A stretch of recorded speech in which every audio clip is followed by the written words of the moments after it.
Assalamualaikum warahmatullahi wabarakatuh.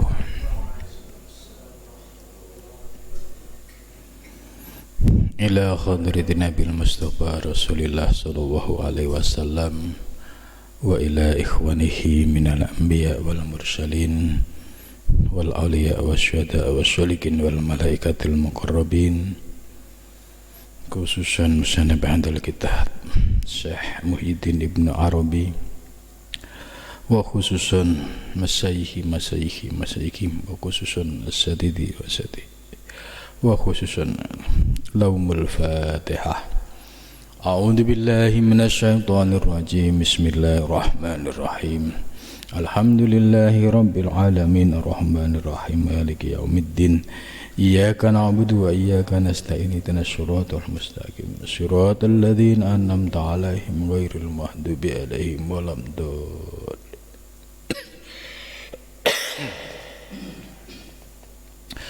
Bismillahirrahmanirrahim. Alhamdulillahilladzi 'allamani bi ulumil ulama'il muwahhidin wal muhaqqiqin wa arsadani ila tariqim mustaqim. Wassalatu wassalamu ala sayyidil wujud wal arwah nabiyyina Muhammadin sallallahu alaihi wasallam alladzi jaa bisyari'ah wa tariqah wal haqiqah wal ma'rifah wa ala alihi wa sahbihi ajma'in, amma ba'du. Subhanaka la ilma lana illa ma 'allamtana innaka antal alimul hakim. La haula wa la quwwata illa billahil aliyyil azim. Rabbis shrah li sadri wa yassir li amri wa hlul 'uqdatam min lisani yafqahu qawli. Amin ya rabbal alamin.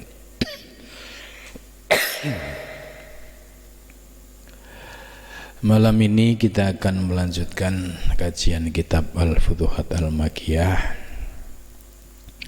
yang nanti akan disambung dengan kajian kitab Ad-Durrun Nafis karya Syekh Nafis Al-Banjari.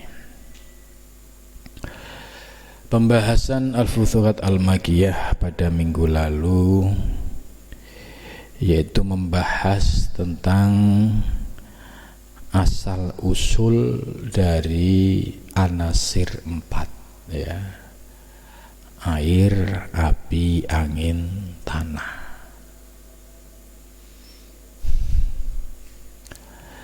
Ya, kalau kita melihat, ya, banyak sekali orang yang belum paham terkait asal usul ajaran 4 anasir ini. Ternyata setelah kita membaca kitab Al-Futuhat terbuka, ya, sumbernya ada di kitab Al-Futuhat. Di wilayah Jawa, ya, terutama di keraton-keraton kesultanan, ya, di sana sudah ada ajaran-ajaran tasawuf pada zaman dulu. Nah, di situ dalam manuskrip-manuskrip itu banyak sekali membahas tentang 4 unsur, dan juga kitab-kitab tasawuf falsafi yang berkembang di Nusantara.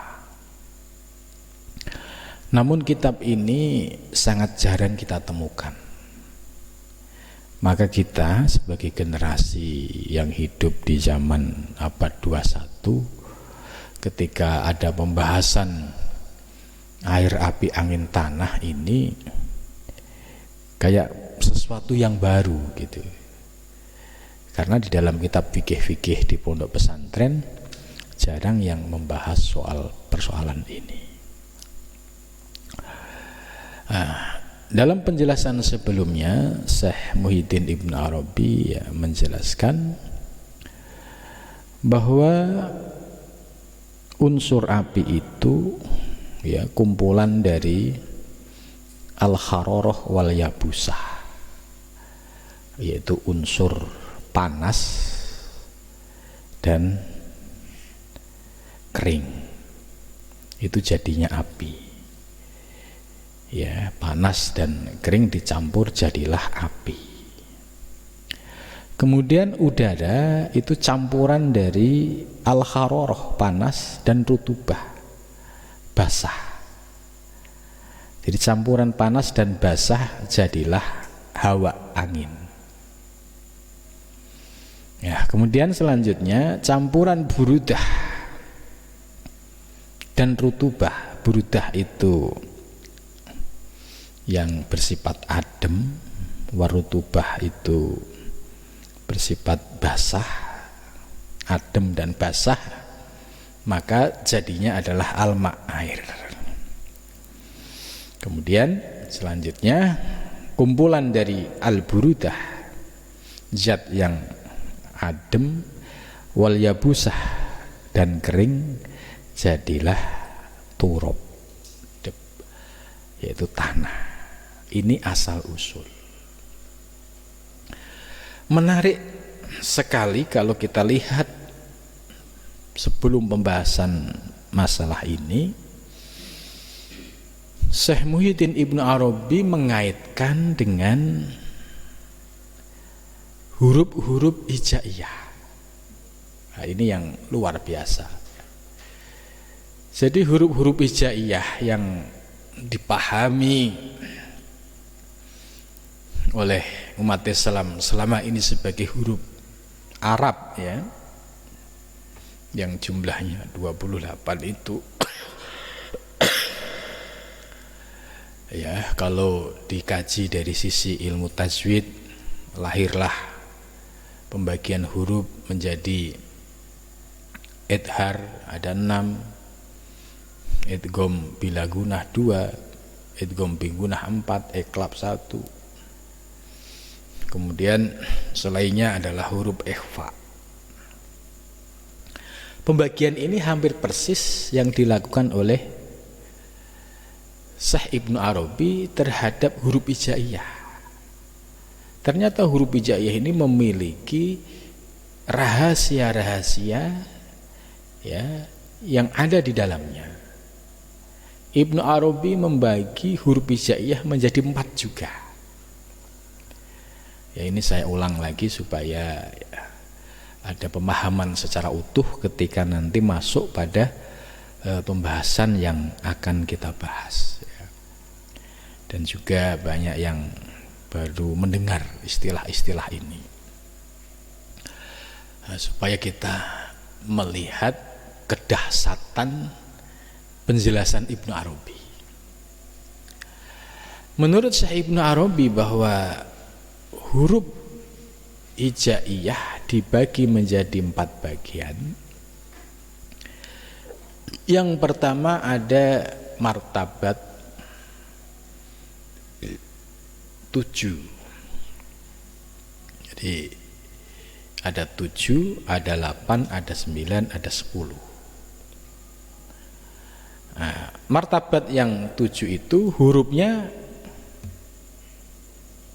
ada 3, alif, za, sama nun. Ini, ya, alif, za, sama nun. Ini yang tingkatan 7. Lah, alif, za, nun ini oleh Syekh Ibnu Arabi dikaji lagi. Oh, alif itu ternyata memiliki unsur yang lebih komplit, yaitu 4 unsur. Haroroh itu panas, rutubah ada, yabusah ada, burudah ada.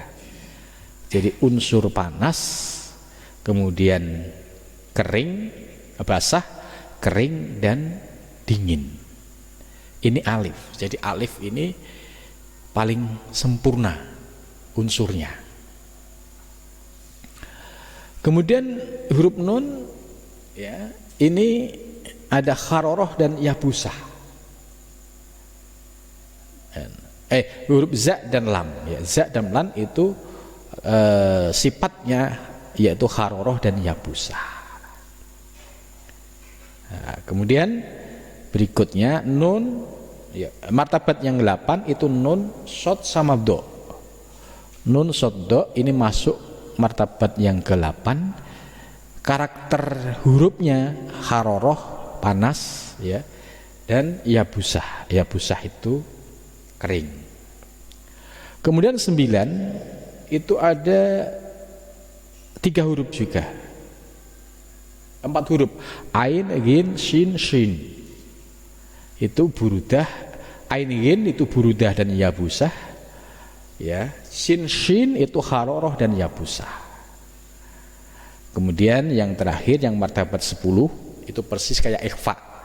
Selain dari yang disebutkan di atas, itu masuk ke kelompok yang 10. Itu karakternya, ya, antara 4 itu tadi. Seperti ha dan ho itu burudah dan yabusah. Kemudian selainnya itu haroroh dan yabusah. Sedangkan ha dan hamzah itu burudah dan rutubah. Nah, ini maksudnya apa penjelasan ini? Ternyata Ibnu Arabi memiliki konsep tentang huruf yang setiap huruf itu memiliki nilai. Maka dari nilai huruf ini, ya, kalau dijumlah itu akan ketemu berapa, dan di situ nanti akan kelihatan. Contoh misalkan nama syarif, ya, itu ada hitungannya. Huruf sin itu berapa, ro itu berapa, ya itu berapa, pa itu berapa. Kalau di total ya, itu sudah ada rumusnya, sudah di total, kemudian ketemu nilainya. Nah, terus bagaimana cara mengetahui karakter nafsunya? Nah, dari hitungan huruf ini, huruf tadi syarif misalkan sa, ro, ya, fa, itu setiap huruf ada hitungannya. Kemudian dari setiap huruf ini nanti setelah ditotal jumlah akan muncul, ya, istilahnya totalnya berapa. Nah, dari situ akan kelihatan karakternya. Apakah yang dominan pada syarif itu adalah air, api, angin, tanah. Nah, ini nanti akan kelihatan. Oh, setelah ditotal ternyata yang dominan adalah api. Maka riyadohnya syarif nanti itu untuk menundukkan unsur api yang ada di dalam dirinya. Jadi ini riyadoh mujahadah yang matematis, ya, yang modern gitu.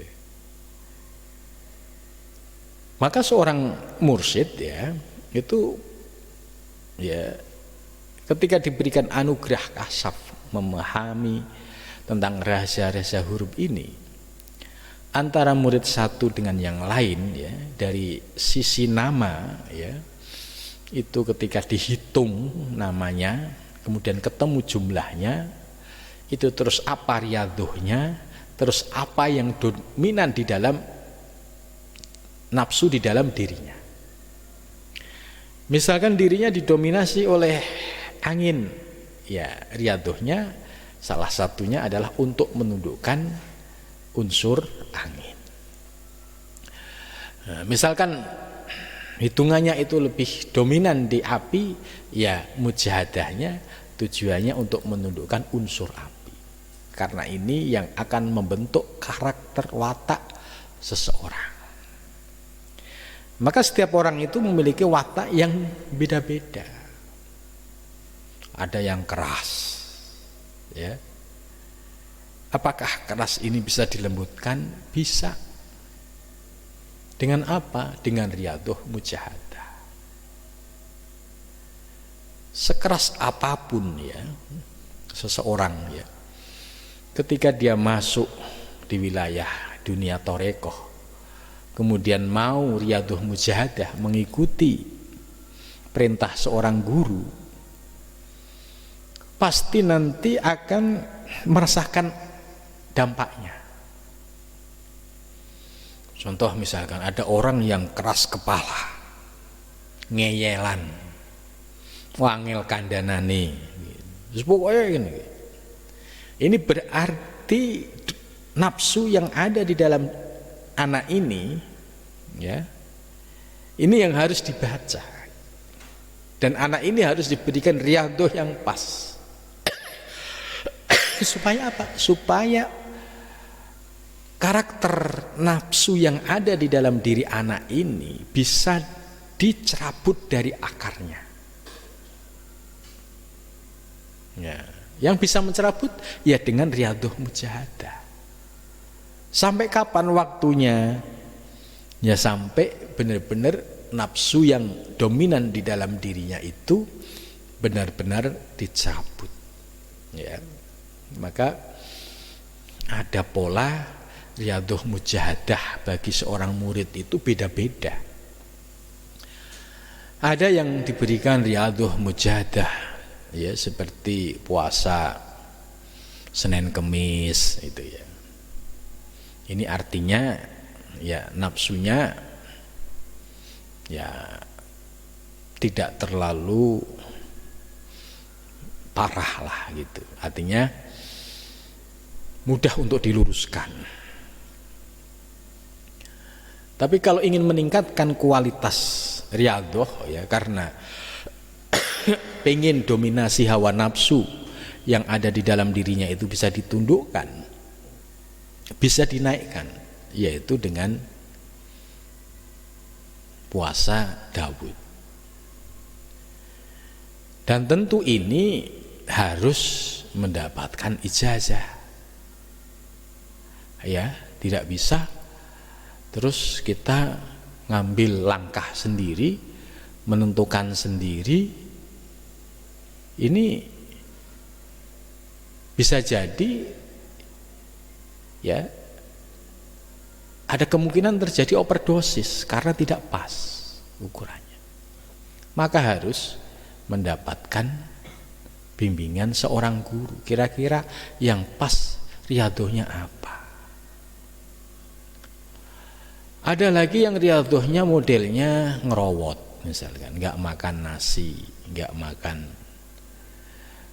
ikan laut, daging, itu ada.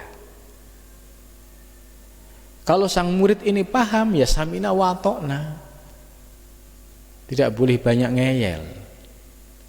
Ini puasa kok begini untuk apa sih gitu kan?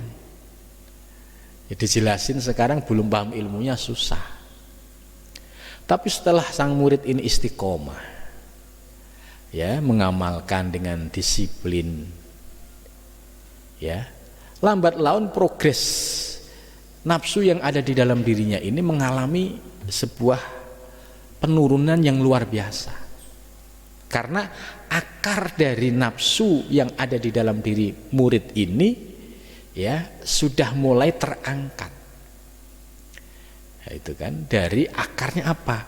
Oh, berarti pengaruh makanan ini ya sangat mempengaruhi juga kepada karakter atau tabiat atau nafsu seorang murid ini.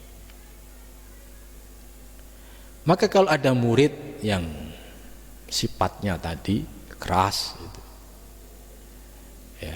ya itu harus ditundukkan dengan melalui riyadhah mujahadah. Kalau tidak, ya selamanya sampai akhir hayat, kalau nggak mau riyadhah mujahadah tidak akan berubah. Walau min akabiril ulama, walaupun dia dari ulama besar sekalipun, kalau dia tidak mau riyadhah mujahadah untuk menundukkan karakter nafsu yang ada di dalam dirinya, itu tidak akan bisa berubah. Misalkan diberi penjelasan teori ilmu hanya sebatas masuk telinga, ya bisa nempel sebentar, bisa besok lupa. Tapi kalau cara yang digunakan oleh para mursyid dalam menundukkan nafsu yang diberikan kepada murid-muridnya itu dari akarnya. Itu maka unsur-unsur makanan, zat-zat makanan ini pun ya benar-benar dipahami. Ini bisa membentuk karakter sang murid ini, nafsunya akan bertambah atau akan lunak.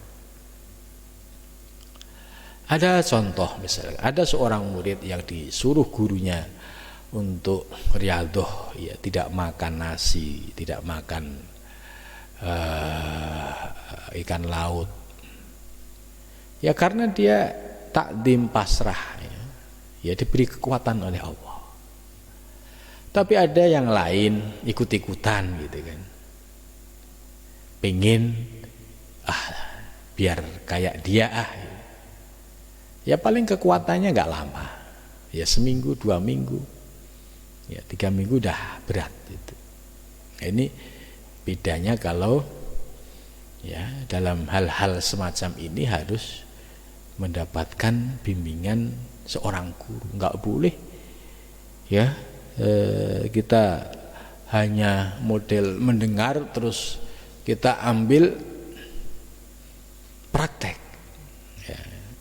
Kan belum tentu pas. Kalau nggak pas, ya bahaya. Gitu.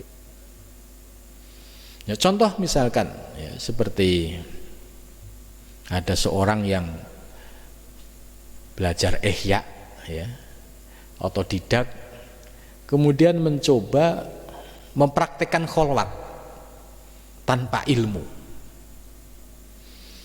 Apa yang terjadi ketika kholwat? Akhirnya muncullah imajinasi liar, ya, sampai akhirnya muncul pengakuan bahwa dirinya sebagai seorang nabi. Nah, ini contoh.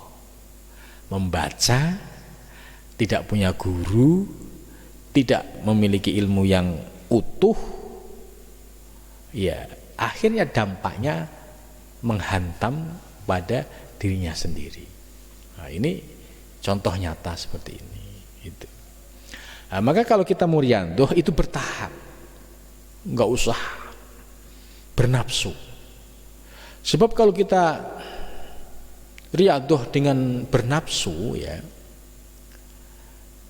itu pasti akan mencapai titik lemah, titik tertentu yang akhirnya membuat dia itu mundur teratur. Itu makanya kalau kita ibaratkan kalau lari itu ya biasa aja, sedang. Begitu juga riyadhah ya yang normal-normal aja, yang sedang-sedang aja tuh. Jangan sampai langsung di target maksimal. Karena apa? Nafsu pasti akan menggunakan kesempatan. Suatu saat dia sedang pusing, sedang ada masalah, masuk, alah ngapain riyadhah mujahadah? Buktinya saya punya masalah, punya keinginan enggak terselesaikan. Nah, kenapa? Karena ada salah niat. Itu. Tapi bagi orang yang sudah paham, memahami makna riyadhah, menikmati, ya, walaupun itu menurut orang lain berat, ya namanya enggak makan nasi itu berat. Puasa Daud itu juga berat. Ada juga puasa dahar, tiap hari puasa terus, itu menurut orang lain berat. Tapi bagi orang yang sudah diberi kekuatan dan bimbingan, itu ya enteng, gak terasa. Nah, ini supaya kita bisa memahami, oh ternyata guru-guru mursyid itu, ya, dalam memberikan riyadhah mujahadah kepada muridnya itu sesuai dengan kapasitasnya. Jadi kita tidak boleh bernafsu, saya maunya yang ini. Sebab kalau diawali dengan nafsu, pasti nanti ketemunya nafsu. Itu teorinya pasti. Contoh misalkan, dia lagi semangatnya sholat malam qiyamul lail.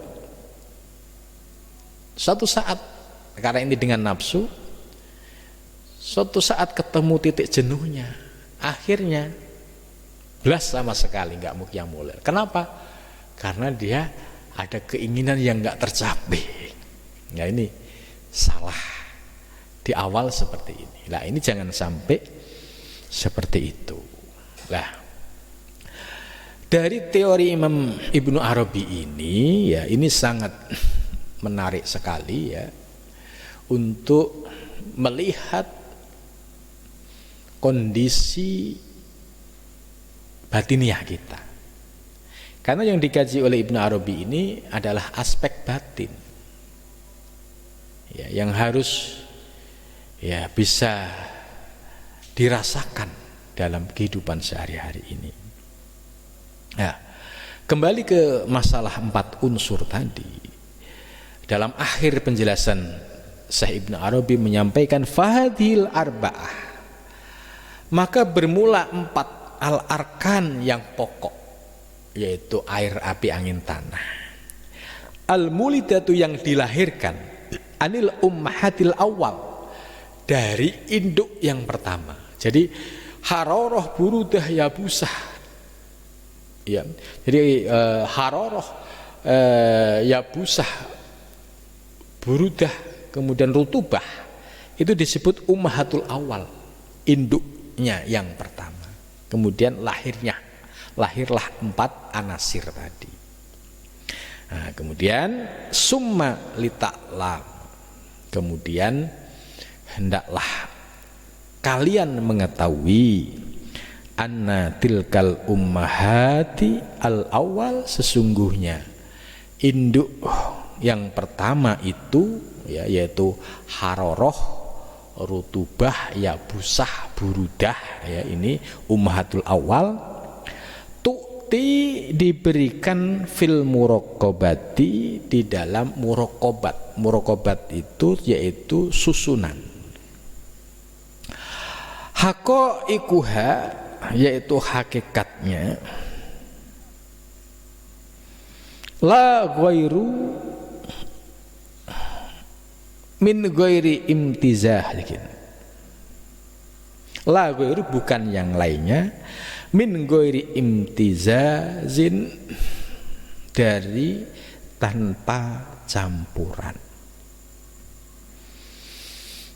Jadi maksud penjelasan ini bahwa ummahatul awal, yaitu sebagai penjelasan dari huruf-huruf, rahasia-rahasia huruf yang sudah dibagi oleh Ibnu Arabi menjadi 4 tadi, itu ya selalu bentuknya muraqabah, tersusun, enggak bisa berdiri sendiri.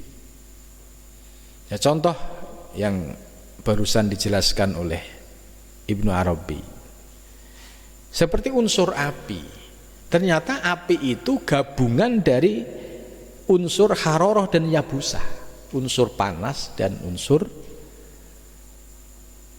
kering, itu jadinya api.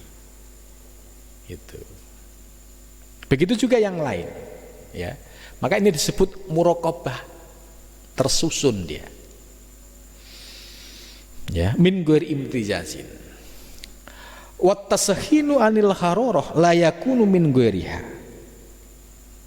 Fatashinu, maka bermula memanaskan, anil haroroh, dari sifat haroroh panas, la yakunu, tidak bisa, apa tashin, min ghairiha, dari lainnya haroroh. Itu. Jadi memanaskan dari unsur haroroh ya, itu tidak mungkin bisa terjadi ya kalau tidak dari unsur yang memiliki unsur haroroh juga. Wa kadzalika, dan demikian itu at-tasfif wa taqbid anil yabusah, yaitu mengeringkan ya, atau menggenggam dari unsur kering. Fa idza ra'aitan naro, fa idza ra'aita, maka apabila kalian melihat an-naro, api, qad aibasat, sungguh telah membasahi ya, al-mahala, pada satu tempat minal ma'i dari air.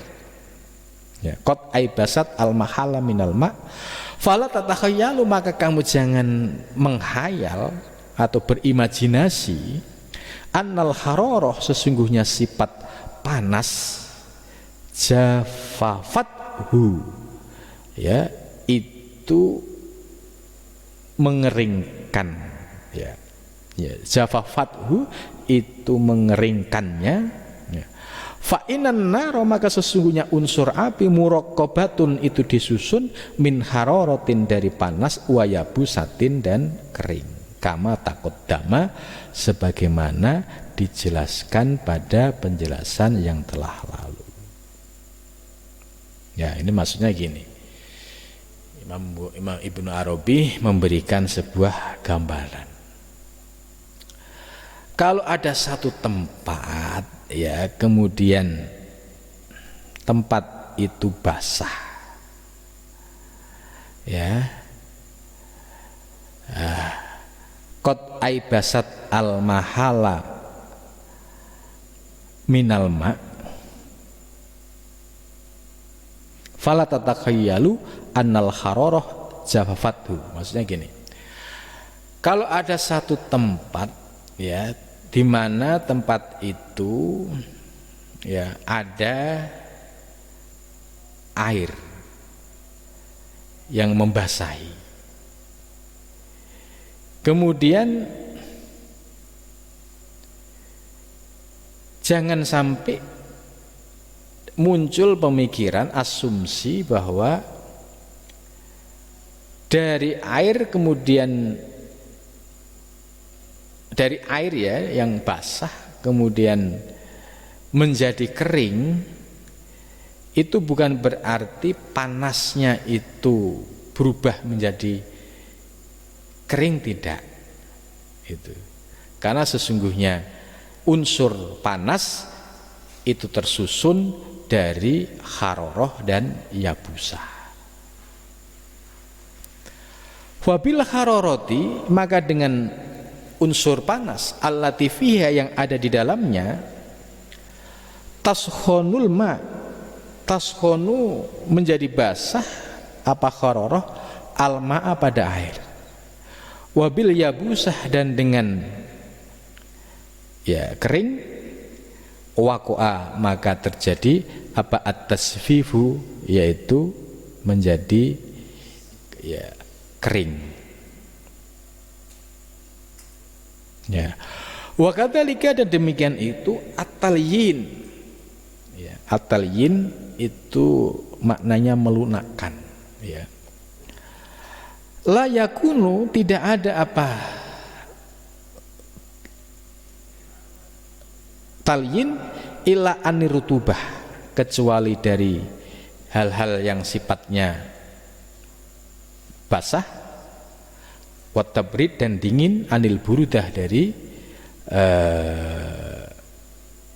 hal-hal yang sifat adem.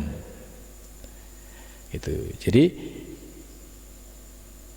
fal hararah, maka bermula unsur panas, tashunu itu dapat menjadi panas, wal burudah, dan adem, tabrudu itu bisa menjadi dingin, warutubah, dan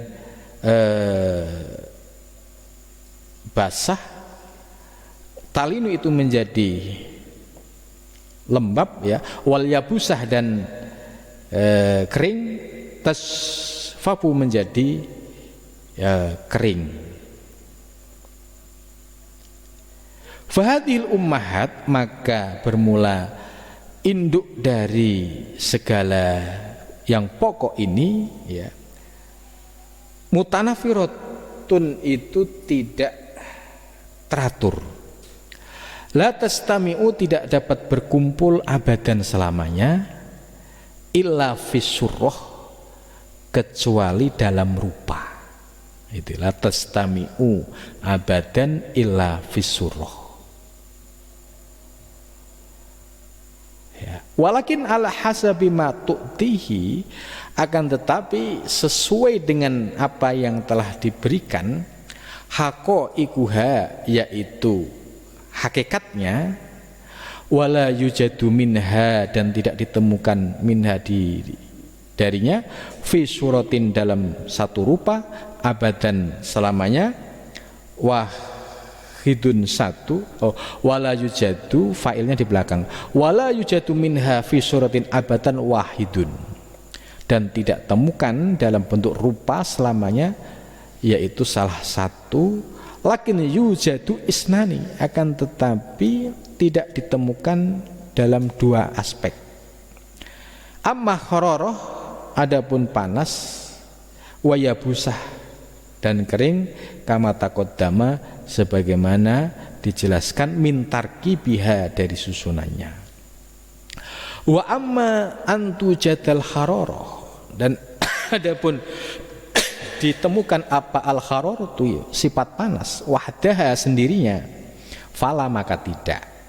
Jadi kalau kok ada unsur panas itu hanya unsur panas murni, itu tidak, pasti itu sudah bercampur dengan unsur-unsur yang lain, ya.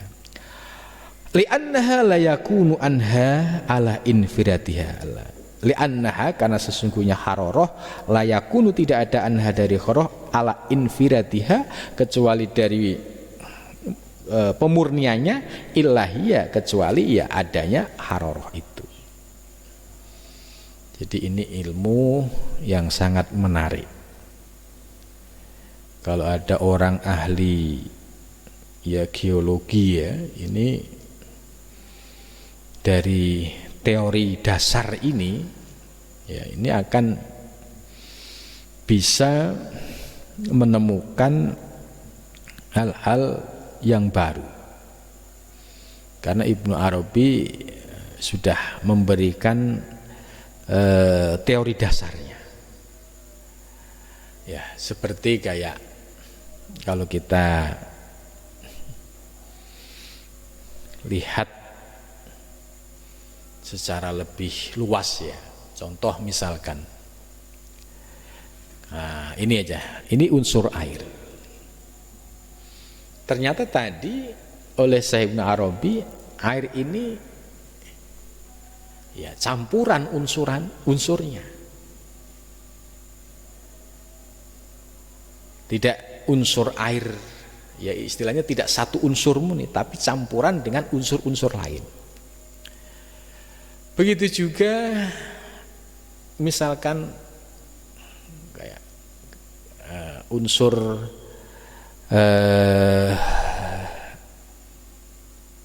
bensin atau solar, itu kalau kita lihat kan air juga,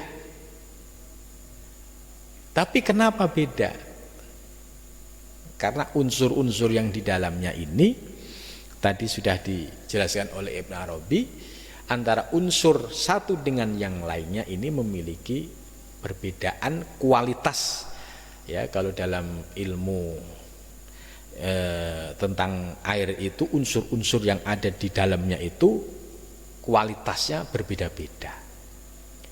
Maka seperti ada bensin, ada solar, ada pertamax, ya, itu kan ada perbedaan kualitas di dalamnya. Ini salah satu contoh nyata yang di depan kita. Nah, kalau kita tarik ke belakang, teori awalnya itu adalah teori yang disampaikan oleh Ibnu Arabi tadi, bahwa pembentukan unsur air itu nggak lepas dari yang namanya burudah dan rutubah. Sedangkan unsur api itu nggak lepas dari haroroh dan yabusah. Itu. Maka dari 4 unsur ini bisa menjadi energi yang luar biasa, ya. Ada panas bumi, ini kan berarti haroroh, ini berarti kan nar, bisa menjadi energi yang luar biasa. Kemudian ya panas matahari juga bisa dimanfaatkan untuk ya menjadi tenaga listrik. Terus air ternyata ketika diolah juga menjadi ya tenaga listrik juga. Nah, terus api ya. Api apakah bisa lah itu di Cina, di negara-negara luar yang mereka memiliki ya model baling-baling yang cukup besar ya. Itu bisa digerakkan, ternyata bisa menghasilkan energi-energi baru. Nah, ternyata dari teori ini ya, kita kan backgroundnya kan bukan orang ilmu geologi ini, tapi kita mulai paham dasar-dasar yang ada dalam ilmu geologi ini. Ternyata kalau kita paham teorinya Ibnu Arabi ini mudah masuk dan mudah memahami untuk model pengembangannya itu. Nah, apa sih maksudnya Ibnu Arabi kok membahas ya soal kaitannya dengan 4 unsur ini? Karena 4 unsur ini dalam kehidupan yang nyata ya, ini menjadi sebuah kekuatan yang luar biasa. Dan kalau kita sudah tahu bahwa dasarnya ini asal usulnya seperti ini, maka jangan sampai kita lepas memandang bahwa unsur air, api, ya, angin, tanah itu ya sebagai tajalli dari wujudul haq itu. Jadi kita diminta oleh Syekh Ibnu Arabi ini ketika sudah paham ya mengerucut kepada 4 unsur ya, ini siapa yang mengadakan 4 unsur ini? Jawabannya adalah Allah. Tapi Allah juga yang bisa menggerakkan 4 unsur ini bisa menjadi malapetaka dunia. Contoh tsunami ya, tsunami kekuatannya dari apa? Kan dari air. Terus gunung meletus, kekuatannya dari mana? Kan dorongan dari perut bumi, yaitu api, unsur haroroh, api. Terus gempa bumi, ya kan?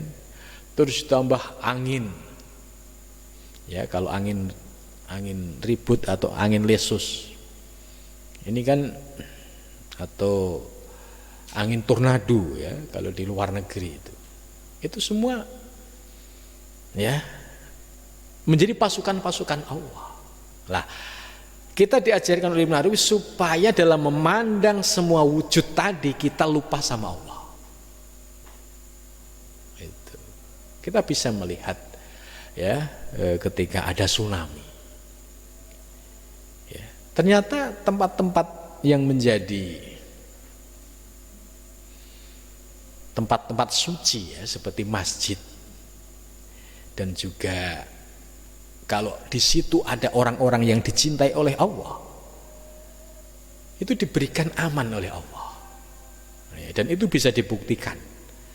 Tsunami yang dahsyat di Aceh yaitu tersisa masjid-masjid yang berdiri kokoh padahal kiri kanannya runtuh semua. Kemudian ada lagi saya menyaksikan, tapi menyaksikan baru-baru kali ini ya, sebuah kampung ya, di Labuan Haji, di mana di situ ada orang yang dicintai oleh Allah. Ya, tsunami yang besar itu bisa menghindari sebuah kampung. Ini artinya bahwa kalau kita terkoneksi dengan Allah lebih dominan, ya ini kan semua makhluk Allah, ya itu pasti akan tunduk itu. Jadi dengan memahami teori-teori ini, ya jangan sampai kita lepas akidah, terpesona dengan asal usul teori air, api, angin, tanah gitu. Tapi yang dimaksud oleh Syekh Ibnu Arabi ini supaya meyakini bahwa yang mulai dari huruf tadi berproses sampai menjadi unsur air, api, angin, tanah, ini ya hakikatnya Allah yang menciptakan, Allah yang mengadakan.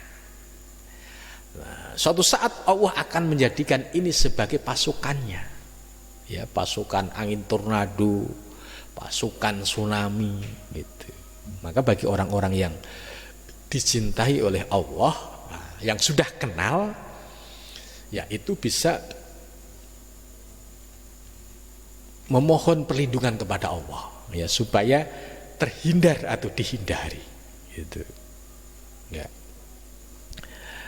Nah, jadi ini sangat penting bagi, ya, prinsip akidah kita, ya. Ya, kembali kepada diri kita, ya.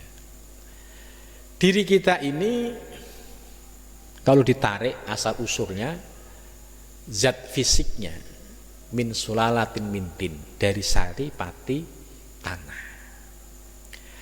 Sari pati tanah, ya,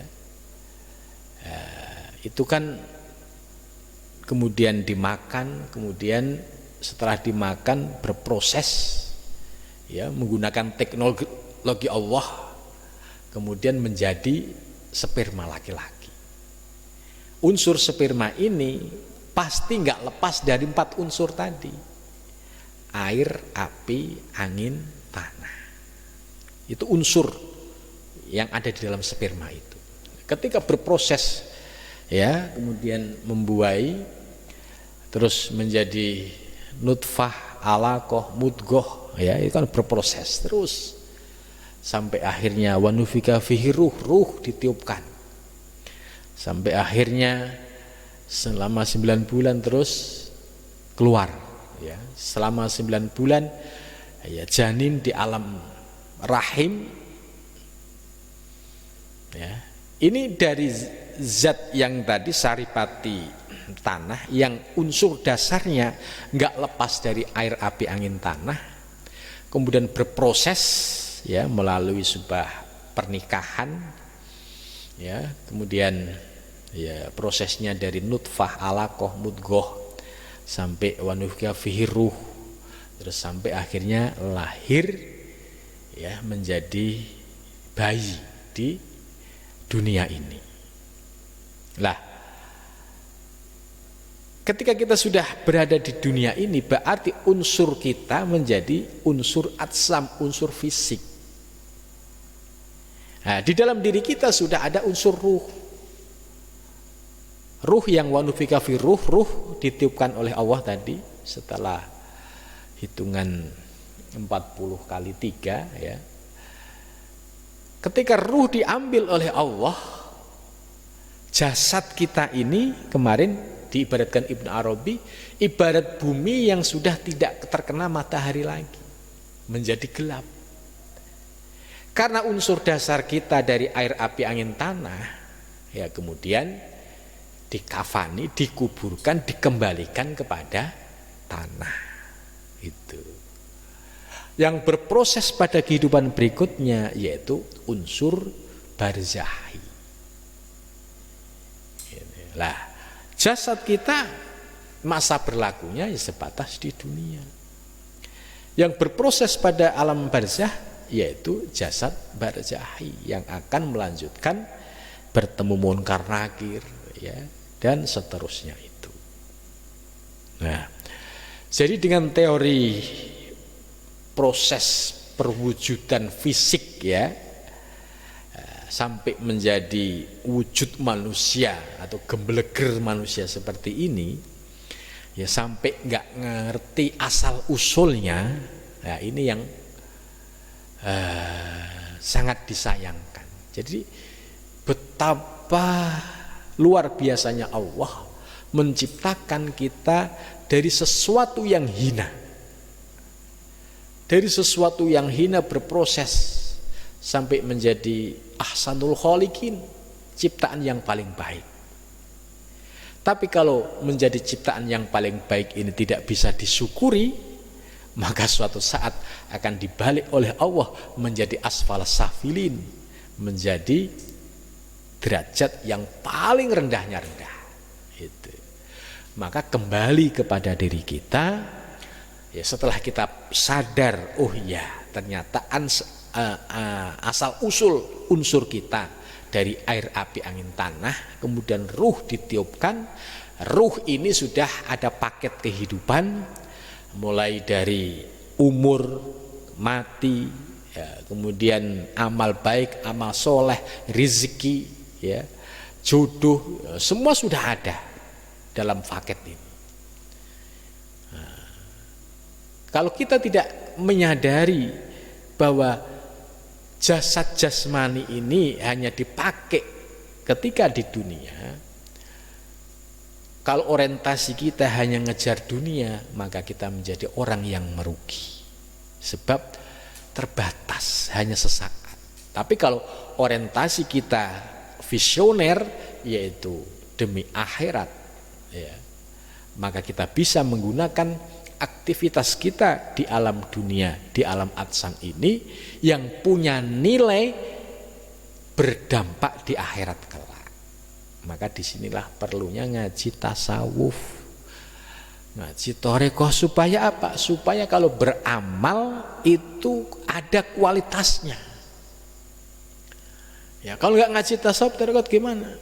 Ya nggak apa-apa kalau nggak mau ngaji. Yang penting bisa amal secara ikhlas gitu aja. Tapi amal secara ikhlas kalau nggak ada ilmunya kan nggak gampang. Apalagi dominasi hawa nafsunya masih besar. Sebab iblis itu kan sudah berjanji, ya, kepada Allah. Wallahi la'uhwiyannakum ajmain. Ya Allah, demi Allah aku akan sesatkan seluruh anak cucu Adam. Itu. Ya dengan cara apa? Ya, dengan cara dijebak untuk mengikuti hawa nafsu. Nah, ilmu yang mengajarkan kita supaya melawan hawa nafsu yaitu ilmu tasawuf dan ilmu thariqah. Disinilah pentingnya. Kalau kita hanya ngaji fikih, ya, seumur hidup nggak ngerti ilmu tasawuf, ilmu thariqah, ya batiniahnya kering, rohaniahnya kering. Karena ilmu fikih hanya ilmu dohir, sementara ibadah sendiri itu ada aspek dohir dan batin. Itu. Maka dengan memahami tasawuf, tarekat dan juga ilmu fikih, ini menjadi satu kekuatan yang integral. Itu. Jangan sampai dipisahkan. Tidak boleh orang berpraktek tasawuf tarekat meninggalkan fikih, tidak boleh. Begitu juga kalau orang hanya berfikih tok, tidak bertasawuf, tidak bertarekat, ini mudah menjadi orang munafik, orang fasik. Maka untuk menghilangkan penyakit itu kita sempurnakan ya fikih, ya tasawuf dan tarekat, ya. Dengan demikian kita akan kafah, Islam kita akan utuh lahir dan batin, ya. Mudah-mudahan kita diberikan istiqomah oleh Allah Subhanahu wa taala, dapat memahami ilmu dan juga dapat mengamalkan ilmu yang kita pahami dalam kehidupan sehari. Ya, sampai sini dulu. Wal muwaffiq ila thariq. Assalamualaikum warahmatullahi wabarakatuh.